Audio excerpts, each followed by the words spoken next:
Hi viewers, నేను మీ doctor Ramakrishna, spiritual homeopathy clinics, Hyderabad. Viewers, ఇది జనరల్గా చాలామంది పేషెంట్స్ నా దగ్గరకు వచ్చి ఏమంటారంటే, సార్ నాకు పైల్స్ ఉంది సార్, ట్రీట్మెంట్ ఇవ్వండి అని అంటారు. సార్ నాకు పైల్స్ ఉంది సార్, ప్రాబ్లం అవుతుంది, మోషన్ సరిగా రావట్లేదు అని మందులు ఇవ్వండి అని అంటారు. సార్ అసలు ఈ పైల్స్ ఉందని మీకు ఎట్లా తెలుసు అని అంటే, సార్ మోషన్ వస్తలేదు సార్, రక్తం పడుతుంది సార్, అందుకే పైల్స్ అని అంటారు. అంటే వాడే డయాగ్నోస్ చేసేసుకుంటాడు ఇక పైల్స్ అని. సార్ అసలు పైల్స్ ఉంటేనే రక్తం పడదు.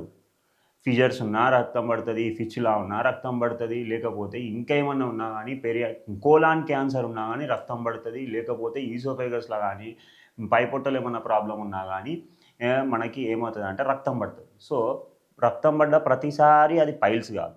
సో జనాలకు నేను చెప్పదలుచుకుంది ఏంటి అని అంటే, అసలు పైల్స్ అంటే ఏంది, ఫిజర్స్ అంటే ఏంది, ఫిచ్చులా అంటే ఏంది మీకు ఈజీగా వన్ వర్డ్లో చెప్పేస్తా, ఒక 1 మినిట్లో చెప్పేస్తా. పైల్స్ అంటే ఏంటి అని అంటే, మన మన మోషన్ పోతాం కదండి, మన యానస్ అంటారు. సో ఆ మలద్వారం లోపట రక్తనాళాలు ఉంటాయి.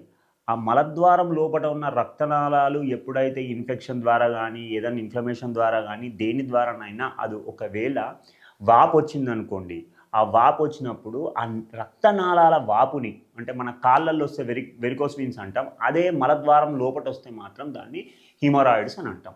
సో రక్తనాళాల లోపట వాపులు వస్తే అవి ఇట్లా ఉండలుగా, లేకపోతే మనకి గ్రేప్స్ అంటాం కదా, గ్రేప్స్ లాగా గుత్తులుగా ఫామ్ అవుతాయి.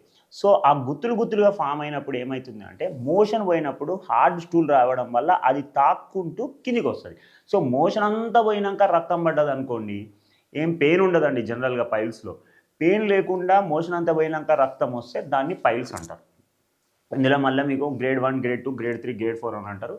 గ్రేడ్ 1లో ఓన్లీ రక్తం పడుతుంది, గ్రేడ్ 2లో మోషన్ పోయినప్పుడు ఆ పైల్ బయటకు వస్తుంది, గ్రేడ్ 3లో మోషన్ పోయినప్పుడు పైల్ బయటకు వస్తుంది, వేలుతో నెట్టితేనే లోపలికి పోతుంది, గ్రేడ్ 4లో వేలుతో నెట్టినా లోపలికి పోదు. ఇది పైల్స్. ఫిజర్స్ అయితే ఏమవుతుందంటే, మనకు మలద్వారం చుట్టూ స్కిన్ చాలా సెన్సిటివ్గా ఉంటుంది. సో ఎప్పుడైతే మొక్కి మోషన్ పోతామో, ప్రెజర్ పెట్టి మోషన్ పోతామో, అప్పుడు ఏమవుతుందంటే ఆ స్కిన్ సెన్సిటివ్ ఉండడం వల్ల అది ఒక చిన్న టేర్, మనం ఇలా కత్తి బట్టి ఏదైనా కూరగాయలు కట్ చేసేటప్పుడు మన స్కిన్ కట్ అయినట్టు అక్కడ ప్రెజర్ పడడం వల్ల స్కిన్ ఏమవుతుంది, చిన్న క్రాక్ వస్తుంది. ఇప్పుడు మనకు చలికాలంలో పెదాలు ఎట్లా క్రాక్ వస్తాయండి, అట్లా అక్కడ ఏమవుతుంది, అక్కడ క్రాక్ వస్తుంది. ఆ క్రాక్ రావడం వల్ల ఏమవుతుంది, మోషన్ పోయినప్పుడు ముక్కి పోవాలంటే ప్రెజర్ పెట్టి పోవాల్సి వస్తుంది. కాబట్టి ఆ మోషన్ దాన్ని తాక్కుంటూ పోతుంది, కాబట్టి మంట వస్తుంది. సో మంట ఎక్కువ ఉండి రక్తం పడుతూ మోషన్కి ఆనుకొని రక్తం పోతుంది అని అనుకోండి, అంటే పేస్ట్ లాగా మోషన్ ఉందనుకోండి, దానికి ఇప్పుడు రెడ్ కలర్ పేస్ట్ ఉంది, దానికి కొంచెం వైట్ కలర్, అంటే ఇప్పుడు ఎల్లో కలర్ మోషన్ పోతాం కాబట్టి దానికి కొంచెం రెడ్గా ఇట్లా పేస్ట్ లాగా అతుక్కొని వస్తుంది. దాన్ని ఏమంటారు అని అంటే ఫిజర్స్ అని అంటారు. ఫిజర్స్ అంటే కట్ అనేది ఉంటుంది, పైల్స్లో కట్టు ఉండదు.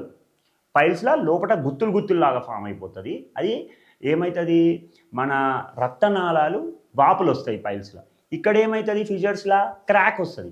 ఫిస్టులా అంటే ఏంటి అని అంటే, లోపట రక్తనాళాల వల్ల ఇన్ఫెక్షన్ వస్తుంది. ఆ ఇన్ఫెక్షన్ వచ్చి అక్కడ యాబ్సెస్, అంటే చిన్నగా ఇన్ఫెక్షన్ డెవలప్ అయ్యి యాబ్సెస్ అయ్యి, అక్కడ ఇన్ఫెక్షన్ వల్ల ఏమవుతుంది, పస్ అంటే చీము కానీ, లేకపోతే ఏదన్నా కానీ ఫ్లూయిడ్ బయటకు వస్తూ ఉంటుంది.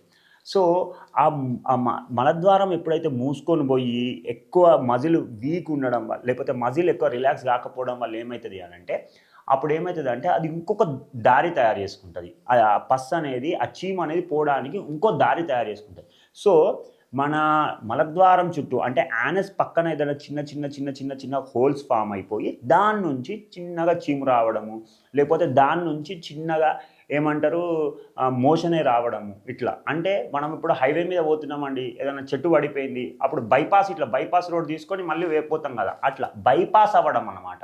సో మన మలద్వారం కాకుండా దాని పక్కకి ఏదైనా బైపాస్ అయిపోయి చిన్న హోల్ లాగా ఏర్పడితే మళ్ళీ దాని నుంచి ఏమైనా చీము రావడము, దాని నుంచి మోషన్ రావడము, దాన్ని ఏమనంటారు ఫిస్టులా. అంటే సింపుల్, మీకు పైల్స్లో ఏముంటుంది, గుత్తుల్లాగా రక్తనాళాలు వాపులు వస్తాయి, ఫిజర్స్లో క్రాక్ వస్తుంది, ఫిస్టులాలో బైపాస్ అయిపోయి ఇంకో కొత్త కెనాలు, కొత్త టన్నెల్ లాగా, లేకపోతే కొత్త బైపాస్ రోడ్ లాగా ఫామ్ అయిపోయి అందులోకి వెళ్ళి చీము వస్తాయి.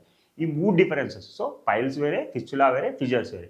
ఈ 3 కూడా మన యానల్ కెనాల్ అని అంటే మన మలద్వారం సంబంధించిన వ్యాధులు. ఈ మూడిటికి కూడా ముఖ్యంగా మెయిన్‌గా కారణం ఏంది అనంటే కాన్‌స్టిపేషన్. అంటే మలబద్ధకం వల్ల ఈ 3 సమస్యలు వచ్చే ఛాన్సెస్ ఉంటాయి. అసలు మలబద్ధకం ఎందుకొస్తది అనంటే ఇంక దాని మలబద్ధకం రావడానికి స్ట్రెస్ అనేది ఒక కారణము, డైటు, రెజిమెను, మన ఆహారపు అలవాట్లు, physical activity, life style diseases చాలా కారణాలుంటాయి. సో, మీకు ఎలాంటి సమస్యలున్నా గానీ, గట్ హెల్త్‌కి లివర్ ప్రాబ్లమ్ ఉన్నా, మీకు గాల్ బ్లాడర్‌లో స్టోన్స్ ఉన్నా, ప్యాంక్రియాటైటిస్ ఉన్నా, లేపోతే ఐబీఎస్ ఉన్నా, జీఆర్డీ ఉన్నా, అసిడిటీ ఉన్నా, పైల్స్ ఉన్నా, ఫిషర్స్ ఉన్నా, ఫిస్టులా ఉన్నా, హోమియోపతిలో ఎక్స్ట్రార్డినరీ మెడిసిన్స్ ఉన్నాయండి. ఎక్స్ట్రార్డినరీ ఎక్సలెంట్ మెడిసిన్స్ తొందరగా తగ్గిపోతాయి, సైడ్ ఎఫెక్ట్స్ ఉండవు, సర్జరీ అవసరం లేదు. ఎక్సలెంట్ మెడిసిన్స్ ఉన్నాయి. చాలా మెడిసిన్స్ ఉన్నాయి. లైకోపోడియం అని, నక్స్వామిక అని, చైనా అని, నాట్రమ్ ఫాస్ అని, నైట్రిక్ యాసిడ్ అని, లేకపోతే కాలినైట్రికమ్ అని, లేకపోతే ఇట్లా రకరకాల మెడిసిన్స్ ఉన్నాయి. పియోనియా ఆఫిషనాలిస్ అని, ఐరిస్ వర్సికోలార్ అని.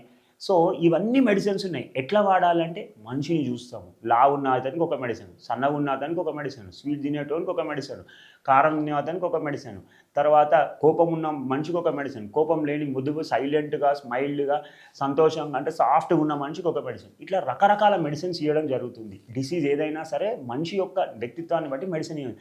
సో, మీకు ఏ ప్రాబ్లమ్ ఉన్నా గానీ హోమియోపతి డాక్టర్‌ని కన్సల్ట్ అవ్వండి. లేదంటే మేము కింద నెంబర్ చూపిస్తున్నాము. ఆ నెంబర్‌కి కాల్ చేయండి. కన్సల్టేషన్ తీసుకోండి. ఆన్‌లైన్ అయినా సరే, ఆఫ్‌లైన్ అయినా సరే, ఇండియాలో ఉన్నా, వేరే దేశంలో ఉన్నా ఎక్కడికైనా మేము మెడిసిన్ పంపించడం జరుగుతుంది.